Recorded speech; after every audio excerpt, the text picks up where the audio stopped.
Hi, this is Reverend Colette Pondella. Welcome to our Wolf Wisdom podcast in Nature's Classroom on Nature's Path. Today I'm joined by Dakota. He's our alpha male. He's a magnificent, beautiful creature, and he's all wolf. And every single morning he wakes up and he howls and everybody joins in and he sets the tone for the day. And they follow his lead because he is leader of the pack. And that's always important, is to have some way to set the tone for your day while you're hanging in there, which is what the name of our talk is today. So here we go.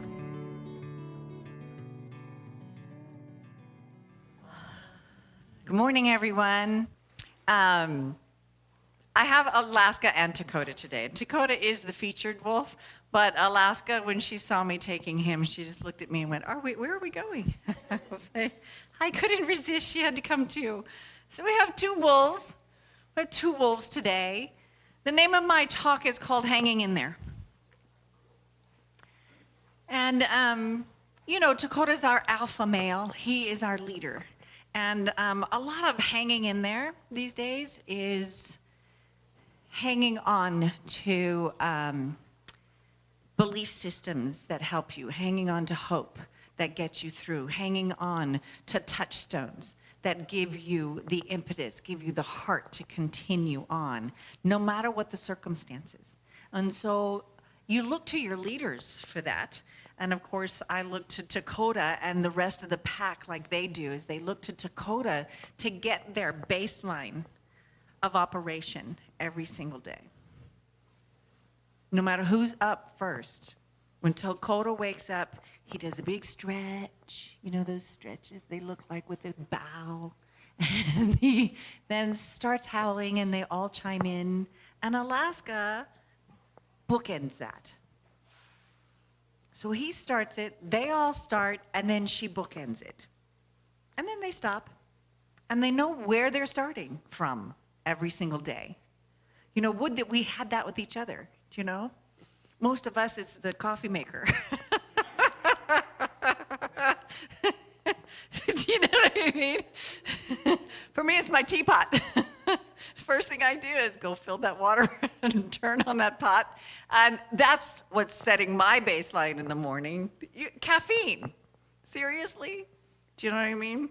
And they have this inner workings in their system. Now, luckily, I get to join in with their pack, with their baseline, because there's nothing more fulfilling and joyous and get hooked into that sound of that music in the morning, that vibration, if you can think about it, because 7 of them stay inside and 7 of them howling in one room. You can imagine what happens inside your body when they're doing that.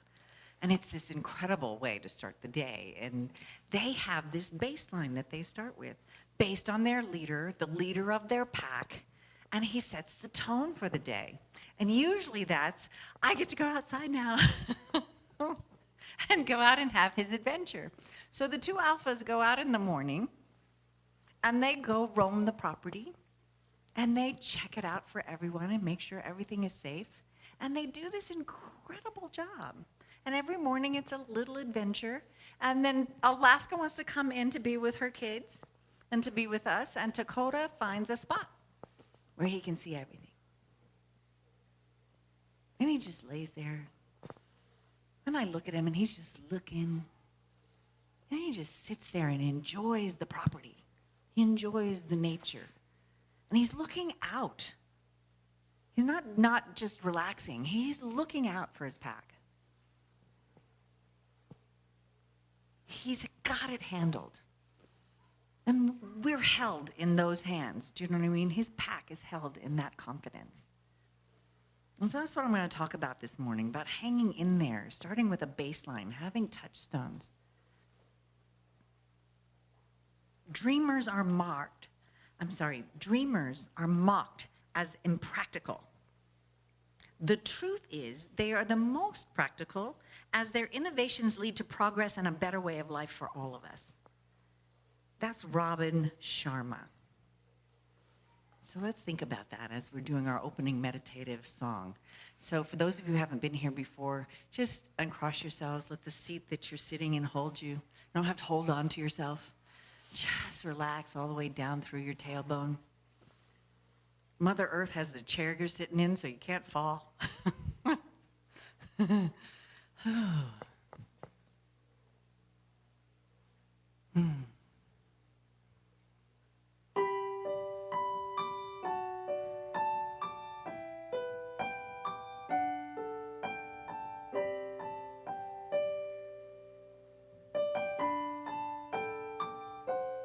You are held in the hands of grace, forever safe in the arms of love. Like a child receives protection from a mother's warm embrace, we are held in the hands of grace. We are held in the hands of grace, forever safe in the arms of love. Like a child receives protection from a mother's warm embrace, we are held in the hands of grace. We are held in the hands of grace.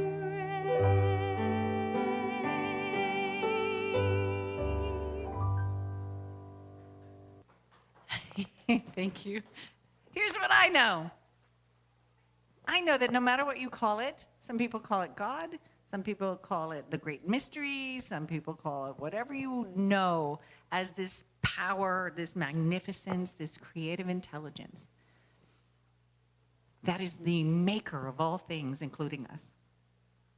That no matter what you see, no matter what you do not see, that all of creation is based from this intelligence, this force, this magnificence, this light,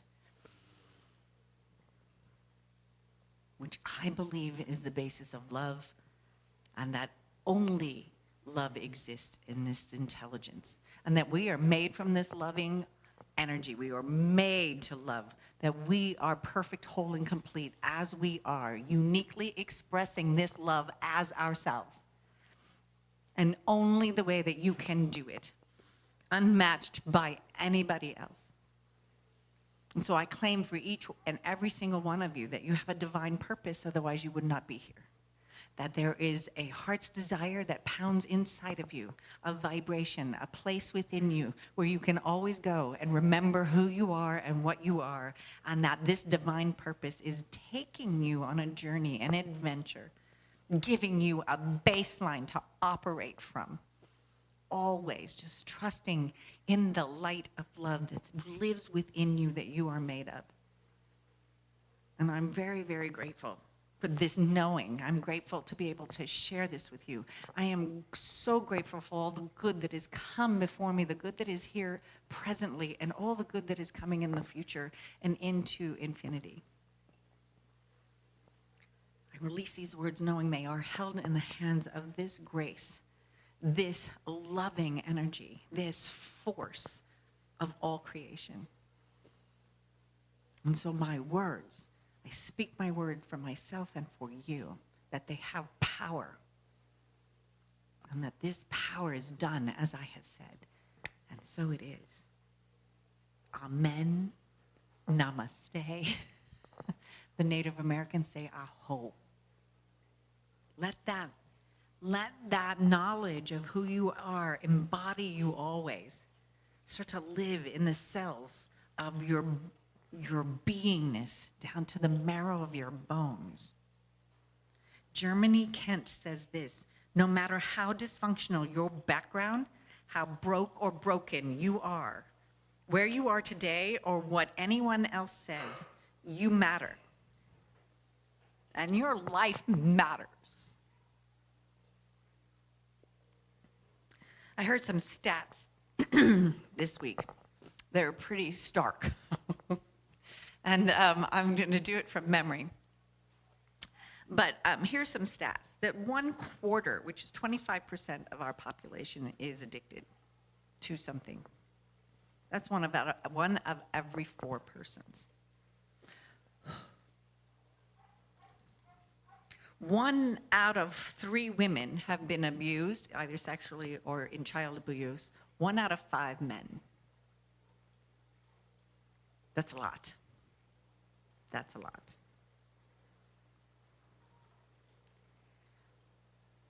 More than 80% identify with the power of the perpetrator because of victims' powerlessness. And this is unconscious. As a population, this unconsciousness, this unconscious appeal of power through perpetration rather than power through love. You know what I mean?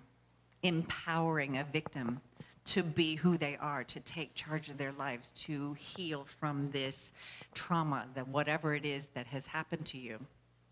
80% of the unconscious nature of people is to feel and identify with the power of the perpetrator, which is why it's so difficult to prosecute. I'll give you a little example. I was mugged when I was 30. And the guy had a gun, and I saw the gun. I can tell you exactly what it looks like, but by the time the police arrived, I thought he had a gun. Because denial, the fear, the shock kind of scooped in really, really quickly. So a real gun turned into a real blur. Do you know what I mean? But all my responses were a reaction to this gun. But by the police arrive, I said, I think he had a gun. Now, this is only moments later, in less than a half an hour later. I went from he had a gun to, and that's what I saw, to I think he had a gun. And for the next 2 years of my life, a lot of my reactions, everything that I was doing was out of the reacting from this incident, this trauma that I had. And so at that time, Cedars-Sinai, which was a beautiful program, had counseling where you could go and you could talk to somebody who had been a victim of a violent crime and then would talk you through what was going on. And he gave me this information. He said, it doesn't matter what time of day, where you were. You could have gotten mugged in the middle of the day, in the middle of a parking lot that was busy, in a very, very crowded area, and people would think and feel like you must have done something wrong in order to bring that mugging on yourself, because nobody in the jury wants to identify with the victim that it could possibly happen to them. So when we look at the justice system and everybody think, you know what I mean, seeing how unfair, and then you know this stat that 80% of our population is unconsciously protecting perpetrators.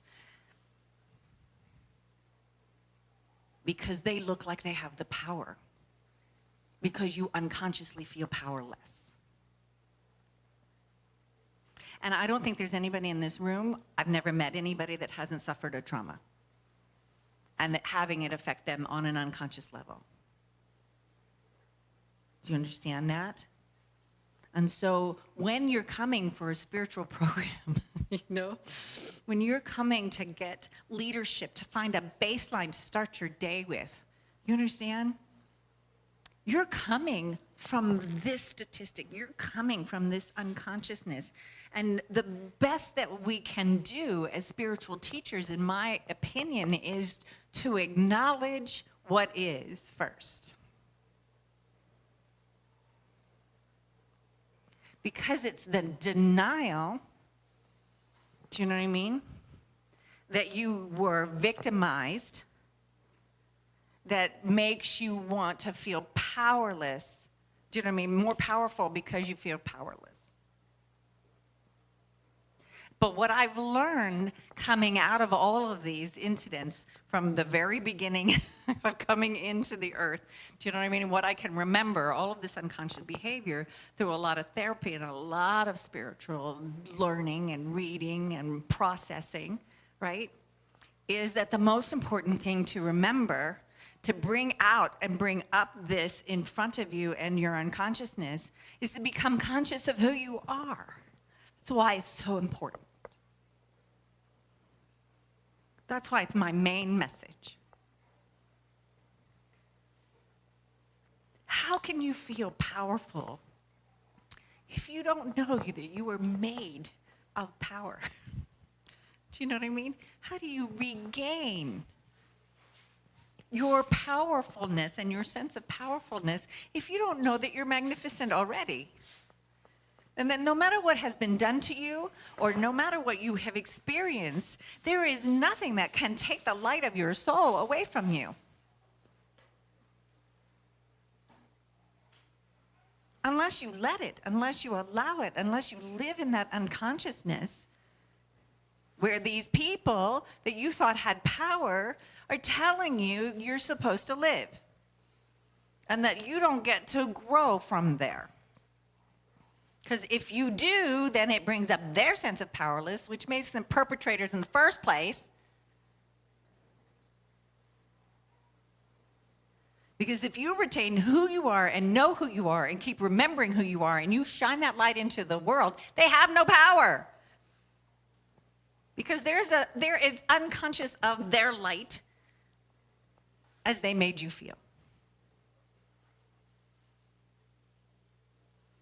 So I know it sounds so cliche to say love is the answer. I laugh at it because when you're hurting, you know, the last thing you want to hear is, think positive. You know? Think positive. When you're on the dirt, in the dirt, on your knees, I say it all the time, you know? Last thing you want to hear is, you know, take responsibility. There's light at the end of that tunnel. Hang in there. Now, that's the name of my talk. So I'm not saying don't do that. But don't be unconscious about that too. Be conscious about who you are and work from there. Know that you have a divine purpose and only you can serve it. With your unique abilities, with your unique talents. You came here to express that. Don't let anybody take that away from you. And do whatever it takes. Whatever it takes to find, do you know what I mean? That spine. And when I'm talking about the spine, I'm talking about your central nervous system. I'm not talking about your courage or anything else. I'm talking about not weakness, all of that. I'm talking about your spine. That thing where you get those tingles, where you know that what you know is real. You know you're in the right place when that tingling of your spine, right, is informing you about everything you need to know. Alaska just had stem cell surgery made from her own cells. They're magnificent. They hold power and energy and healing, and that's what's running up and down your spine into your brain. Scientifically, last week we talked about your DNA. Wherever your DNA, it is responding to you at this present moment. I was thinking about this today on the playground and in my yard when I grew up in Nashville. I've got DNA in that yard, right? How many bloody noses did I have? It's like, it's in the soil, right? We leave our DNA everywhere, and it's still responding to me today. For those of you who missed it, they did a study. They took a DNA of a person, they put it in another room. I'm going to repeat it because it's worth hearing. And then they gave you stimulus. And they watched the DNA underneath a microscope, and your DNA was responding while you were being stimulated. And so they took it out of the next room and they took it 50 miles away. It did the same thing. It did the same thing. That's how powerful you are, which is my point. And you don't even have to be conscious of that. The living, breathing magnificence of every single flake of skin in your body, on your body, in your body, carries your DNA out into the world responding in kind. Whatever is happening to you happens out there everywhere. That's pretty powerful stuff. Mark Twain says, it's easier to fool people than to convince them that they have been fooled. Why? Because it's embarrassing. Do you know what I mean? We don't want to know that we are weaker than we are. And yet that's just a judgment that you've made about yourself and that the world puts on you, this judgment about whether you're weak or strong or successful or not or worth it. Do you know what I mean? Your value is measured in what they believe you can contribute, all of that stuff. But we don't have to participate in that mindset. Do you know what I mean? I'm tired of getting fooled. How about you? When somebody says you've been fooled, I want to know it so that I don't do it again, especially with the same person over and over and over and over again. How many have experienced that one? I've got both hands up. You know? And the last thing I wanted to hear was, you did it again, Colette. Right? And I don't even want to count the times that it took for me to get there. Oh, man, not again. In a couple of instances in my life, it took years to get, oh, man, here I am again. I did it again. Why? Because I thought they were powerful and beautiful. And I thought I was powerless and ugly. And that I needed whatever little bits and pieces of crumbs they were going to give me because I didn't have anything else. We were not born to feel that way. But we might have to take a lifetime to heal from those thoughts if that's what was passed on to you. You know, when they call it a legacy of abuse, it's not to make it your fault. It's just a fact. It's just a fact. It gets passed on and it gets passed on. Yesterday was Holocaust Remembrance Day. So in honor of that, Albert Einstein says, the world will not be destroyed by those who do evil, but by those who watch them without doing anything.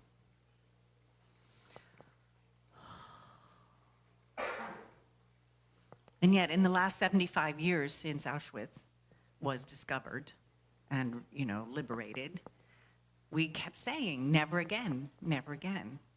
And then we had Rwanda, and then we've had Yugoslavia, we've had Darfur. Right now we have the Rohingyas. We've got an entire population in North Africa that is starving and depleted because there's no water and there's suffering. And whatever, though there are climate changes that are affected and affecting these people and giving them no place to go and no way out. We have a responsibility to stop it. We have a responsibility not to concentrate on the evil, right? Concentrating on the evil does nothing. It just perpetuates it. Gives them more power, actually. And by thinking that there's nothing we can do, I will tell you, when the height of the Darfur genocide was happening, does anybody know where that is? It was a region in the Sudan. I wanted to go there. I was trying to figure out how to get there, literally, to do something. And then I had a spiritual teacher who said, Colette, don't you know that visualizing those people safe at home with their families, living a beautiful life with smiles on their faces will do more to affect change in that area than you going there and risking your life.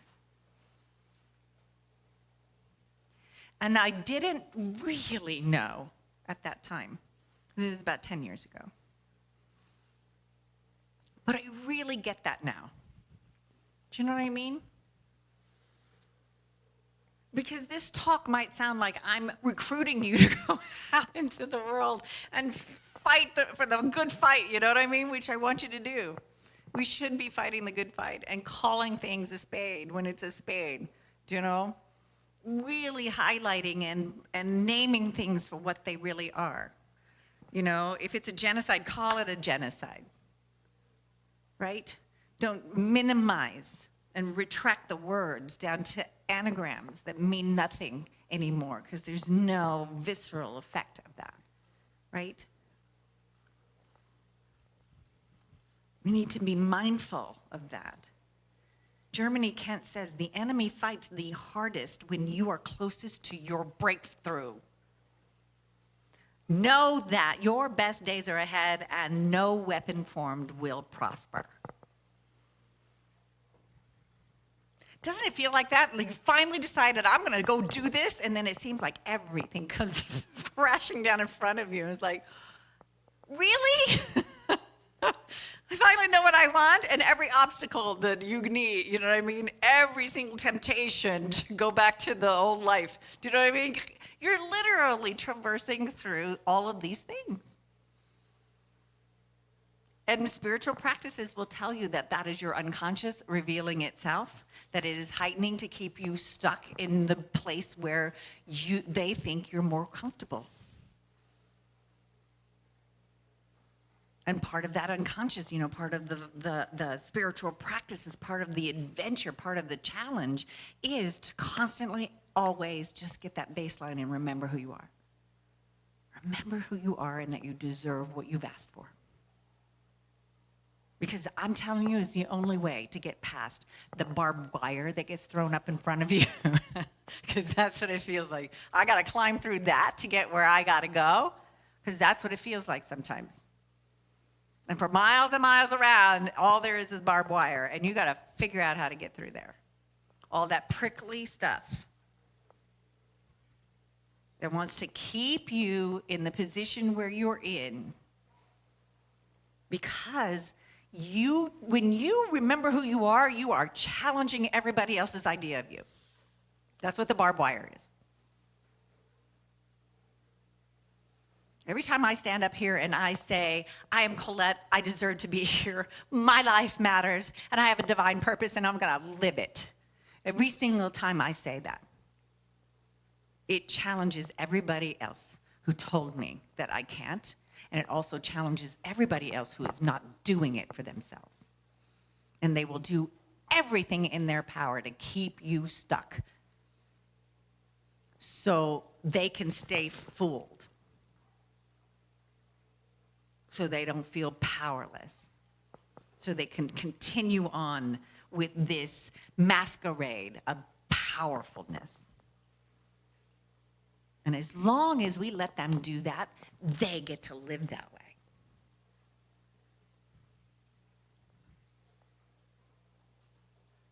Thomas Jefferson says, when you reach the end of your rope, tie a knot on it and then hang on. You know? For those of you who would climb that big rope in gym, you'd never make the top of it, right? Hanging on is a really hard thing to do. It requires every single muscle in your body, right? It requires a lot of gumption. It requires a lot of courage. It requires a lot of intention to get on the rope in the first place.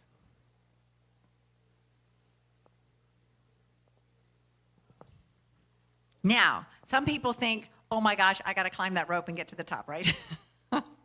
And other people are going, I'm going to climb that rope and get to the top. You hear the difference? And then you get to a certain age, or you've been through a certain event and you've been certain trauma. Sometimes it's like, you know, there's the rope. You're exhausted before you even start, you know? And yet the only way over the barbed wire is over the rope. So what are you going to do? There isn't a lot of choice about what we have to do in order to live this divine purpose. Brent Jones says, hanging on always beats the alternative most of the time. Most of the time. You know, I learned from my husband, I never heard it before, don't quit 5 minutes before the miracle. You've been put in this position, right? This life that we're living, you know, and everybody's in the same boat. I know, I just said the they word. I'm not really crazy about the they word, I'll tell myself, do you know what I mean? Everybody is trying to traverse everything that I'm talking about.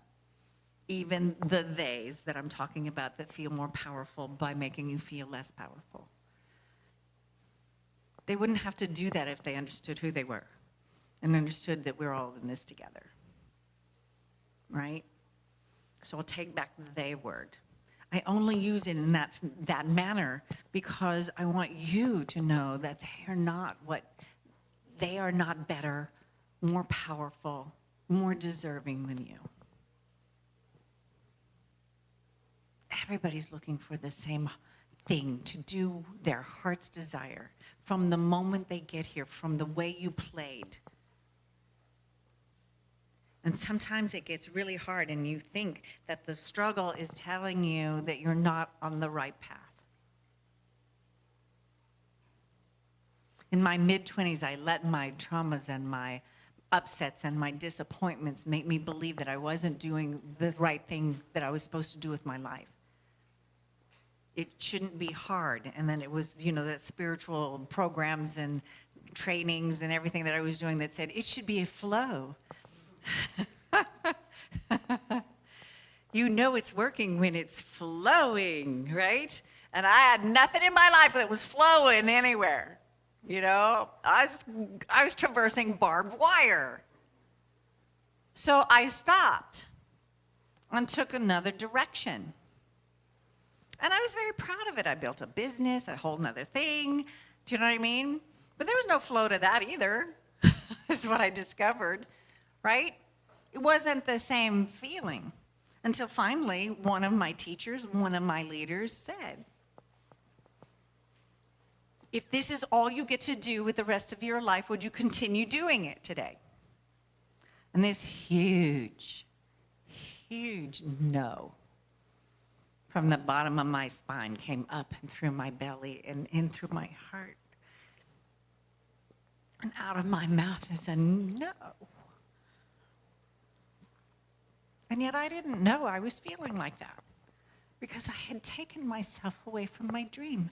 I'd taken myself away from my gifts. I'd taken myself away from what I needed to do because I didn't understand that flow is different all the time. If you look at a river, sometimes it's flowing nicely. Sometimes it's on rapids. Sometimes it has to like traverse a whole mountain. Do you know? Water doesn't just flow at one even keel. And then sometimes it's just still. And so I had to change my definition of the word flow, right? Because the flow was me saying, yes, what I'm doing, even though it's difficult, is worth it because I got a yes. Just look at my face and the difference between what yes feels like. Do you know? Yes, I'm doing the right thing. Yes, I have made the right choices for my life at this time. Is it difficult? Do I want to quit 5 minutes before the miracle? Yes, all the time because it's hard. I'm tired. And yet if I ask that question, if I had the choice, do you know what I mean, that this is what I'm going to do with the rest of my life, yes. Yes comes out of my beingness.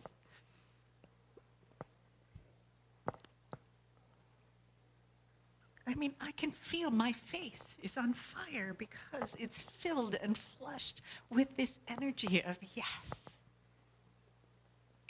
And I'm so grateful and so lucky to be feeling that right now. Because if you're not, do you know what I mean? This is going to be hard for you. Life will be hard for you. Place your hand over your heart. Everybody do it. This is an unknown quote. Place your hand over your heart. Can you feel it? That is called your purpose. You're alive for a reason. Don't give up. Don't give up.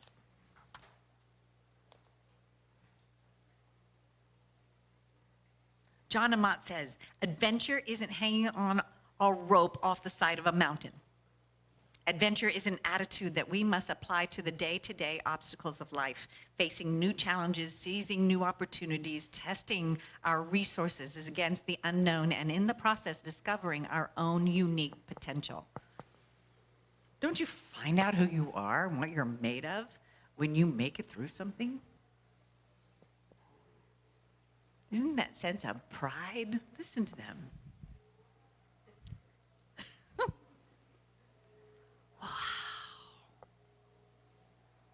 Wow. This is also an unknown quote. Just when the caterpillar thought the world was over, it became a butterfly.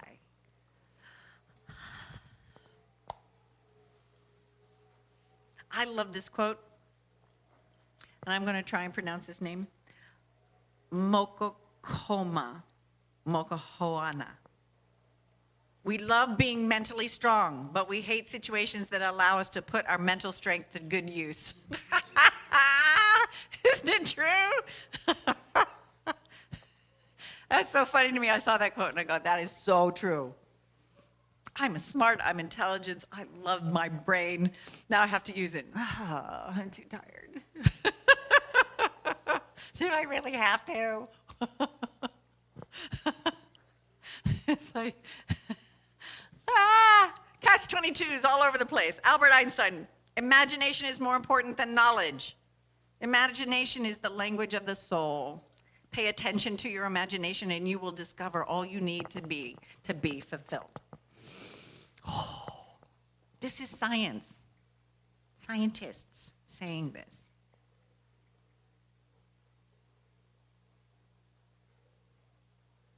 Sherwood Anderson, you must try to forget all that you have learned. You must begin to dream. From this time on, you must shut your ears to the roaring of the voices.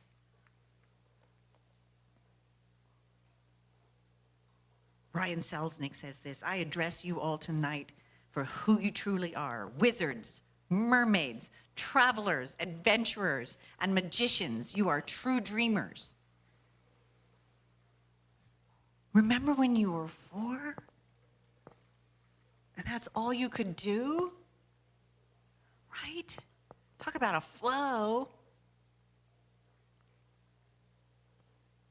Maybe you are a poet and a dreamer, but don't you realize that those two species are almost extinct now? It's J.G. Ballard. The thing is that it's not that we're extinct, it's that we're not participating because we don't feel like we matter.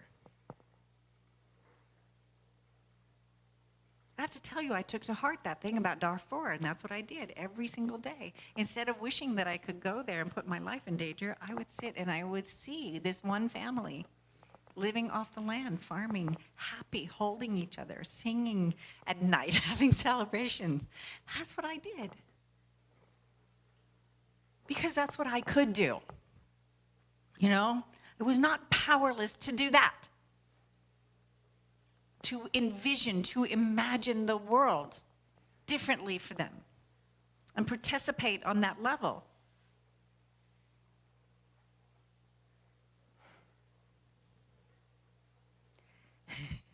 Vera Nazarian says, if you are a secret dreamer, it's your time to announce yourself. Are you telling people what you want? Are you telling people what your dreams are? Leo Tolstoy says, for a few seconds they looked silently into each other's eyes, and the distant and impossible suddenly became near, possible, and inevitable. That's from the book War and Peace. You know, they made it through together. We are not alone here. We are making this through together. I will do what I can do. The movie Tomorrowland says dreamers need to stick together. It's not programming, it's personal.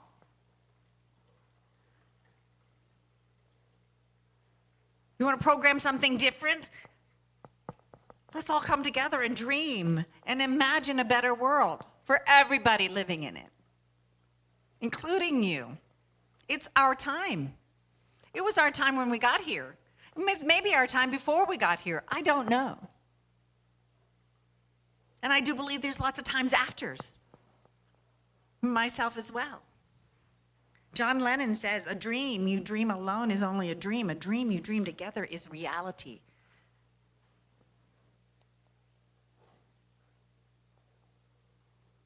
Some people say that's not true, that it's not true, that thought and that intention and that kind of thinking and that kind of consciousness ended the Vietnam War. But it did. It had to.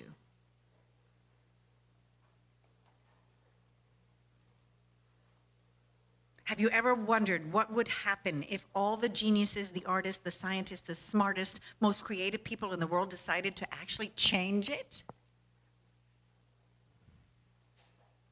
Where could they even do such a thing? They'd need a place free from politics and bureaucracy and distractions and greed, and a secret place where they could build whatever they were crazy enough to imagine.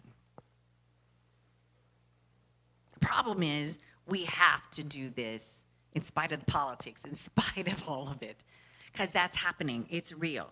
That's like being fooled. You know, trying to pretend that you can get away from the effects of what is happening, right? You have to imagine, you have to create in the midst of all of this.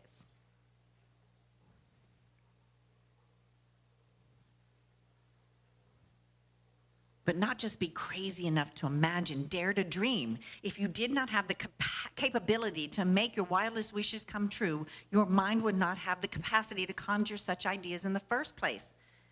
There's no limitation on what you can potentially achieve, except for the limitation you choose to impose on your own imagination. What you believe to be possible will always come to pass. And by that, what you believe to be impossible will come to pass also.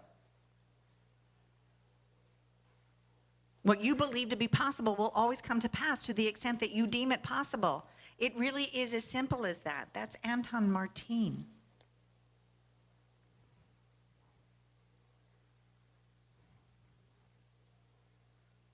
Hope is a dream of which we long to have. Don't let anyone ever tell you that you can't hope for something, because hope brings joy and joy brings happiness, and it's all tied up in a big ball of love. And that's from the Peace Gypsy.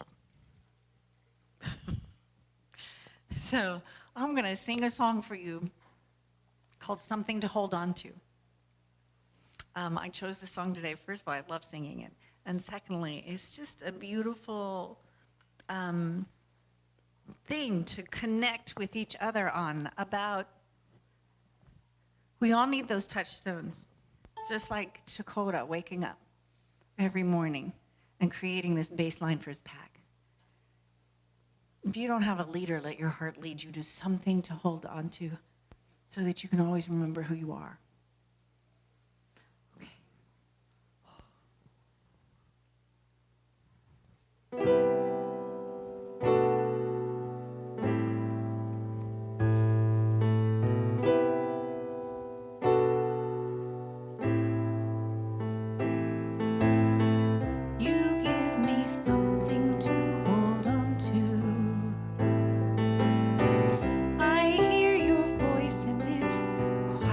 My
appetites. I cling to you. I cling to you tonight.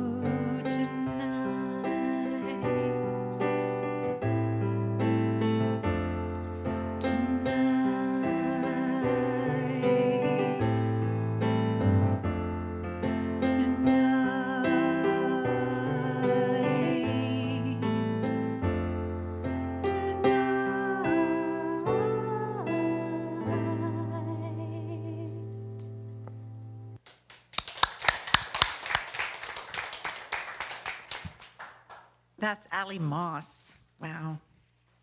Germany Kent says this: you're gonna make it. You're gonna be at peace.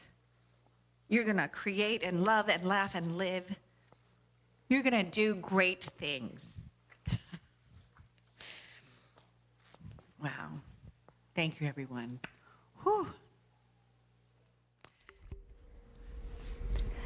Thank you so much for joining us today. If you like what you heard and you think it is of benefit to you and with others, please share this podcast with your friends and your family. Also like us on Facebook at Wolf Wisdom Gathering and Shadowland Foundation. You can also check out our website at shadowlandfoundation.org, and we appreciate any donation that you would like to share with us. They are all tax deductible. So please help us. That would be great. Have a blessed, blessed week, and we'll talk then.